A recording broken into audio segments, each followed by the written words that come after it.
ऊंचे पहाड़ों के बीच एक वीरान इलाके में विक्टर केन नाम का एक व्यक्ति रहता था।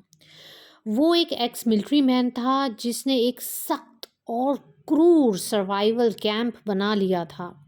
उसकी हर बात आदेश थी और उसके अनुयायी उससे डरते थे। विक्टर बहुत ही एग्रेसिव, डोमिनेटिंग और कंट्रोलिंग बिहेवियर का था। विक्टर की बॉडी भी इसी तनाव से झेल रही थी, जैसे उसके दिमाग में इतना कुछ था, कंट्रोलिंग बिहेवियर और ये सब। तो उसको बीमारियां भी वैसी थी, जैसे हाई ब्लड प्रेशर और जॉइंट पेन्स और कोई पुराना दर्द जो भी उसने मिलिट्री के टाइम में झेला था। उसका वफादार डॉबरमैन टाइटन उसके मिरर इमेज था।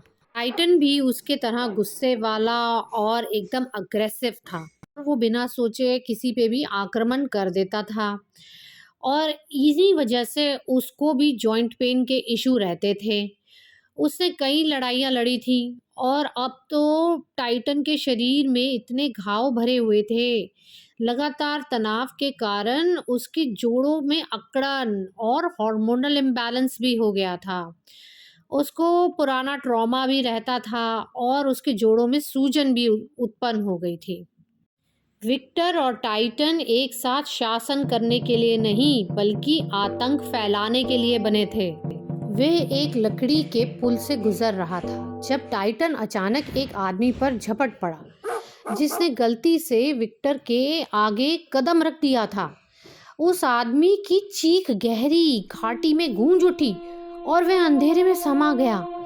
कोई कुछ नहीं बोला क्योंकि सब कोई भी विक्टर को चुनौती देने की हिम्मत नहीं कर रहा था। उसी रात जब विक्टर सो रहा था तो उसे एक दिव्य स्वप्न आया। एक रहस्यमयी महिला चांदी के वस्त्रों में उसके सामने प्रकट हुई। उसकी आंखें इतनी तेजस्वी थी कि विक्टर उनकी ओर सीधे देखने की हिम्मत नहीं कर सका। विक्टर केन, वह बोली, तुम्हारी शक्ति अब अत्याचार बन चुकी है। यदि तुम नहीं बदले तो विनाश तुम्हारा भाग्य है। विक्टर हंसा। केवल मजबूत लोग ही जीवित रहते हैं। महिला ने हाथ उठाया और विक्टर के शरीर पर जंजीर लिपट दी और साथ ही उसके कुत्ते डोबरमैन टाइटन के ऊपर भी। उसे देखा एक बूढ़ा और टूटा हुआ टाइटन दर्द में कर्राता हुआ और खुद विक्टर एकाएक बीमारी और त्यागा हुआ। यदि तुम नहीं बदले तो ये तुम्हारी नियति होगी विक्टर। इसके बाद जमीन से एक रहस्यमयी वाइन फ्लावर उगा जो हल्की रोशनी में चमक रहा था। इस बेल को ढूंढो, ये तुम्हारा सही मार्गदर्शन कराएगी, महिला ने कहा। विक्टर घबराकर जाग उठा। उसके दिल की धड़कन तेज थी और टाइटन बेचैनी से करवट बदल रहा था। स्वप्न से व्याकुल होकर विक्टर नीचे घाटी में रहने वाली एक बूढ़ी वैद्य एल्डर मिरियम के पास गया। मिरियम ने उसकी बात ध्यान से सुनी और एक छोटी शीशी उसकी ओर बढ़ाई। ये है वाइन है। ये तुम्हारी शक्ति को समाप्त नहीं करेगी, बल्कि इसे संतुलन करेगी, मिरियम बोली। विक्टर ने पहले संकोच किया, लेकिन फिर 4 बूंदें अपने पानी में डालकर पी ली। उसने वह पानी टाइटन के कटोरे में भी डाला। धीरे धीरे दिन बर दिन बदलते गए और वो वाइन बैच फ्लावर लेने लगे और उसके बाद उन्हें बदलाव दिखने लगे। विक्टर की कठोरता पिघलने लगी। उसने महसूस किया कि शक्ति का अर्थ केवल डर फैलाना नहीं, बल्कि मार्गदर्शन कराना भी होता है।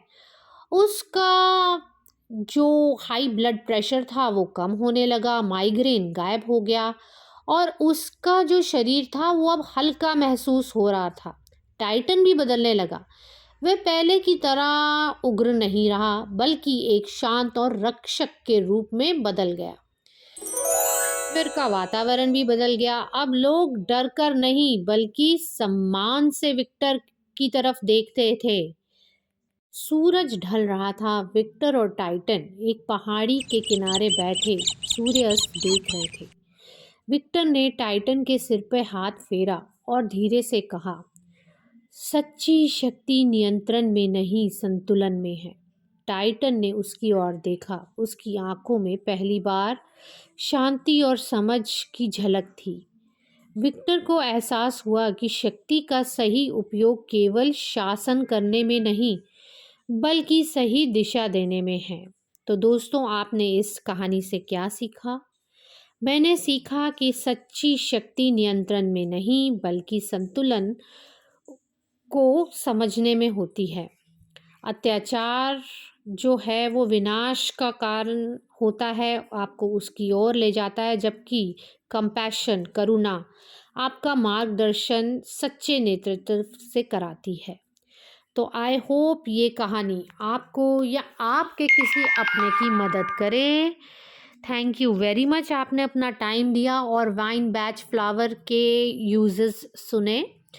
तो अगर कोई आपका पेट है जो बहुत अग्रेसिव है या आप खुद बहुत अग्रेसिव हैं, ट्रायंट हैं, तो आप ये वाइन बैच फ्लावर लेके देखिए, आपको बहुत फ़र्क पड़ेगा। तो आशा करती हूँ कल फिर आप मेरे यूट्यूब चैनल पे आएंगे और एक नए बैच फ्लावर की स्टोरी सुनेंगे, जिसमें मैं आपको बताऊंगी नेक्स्ट बैच फ्लावर के क्या यूजेस हैं एनिमल्स में और ह्यूमंस में, एक कहानी के तरीके से ही। तो फिर कल मिलते हैं, तब तक के लिए नमस्कार।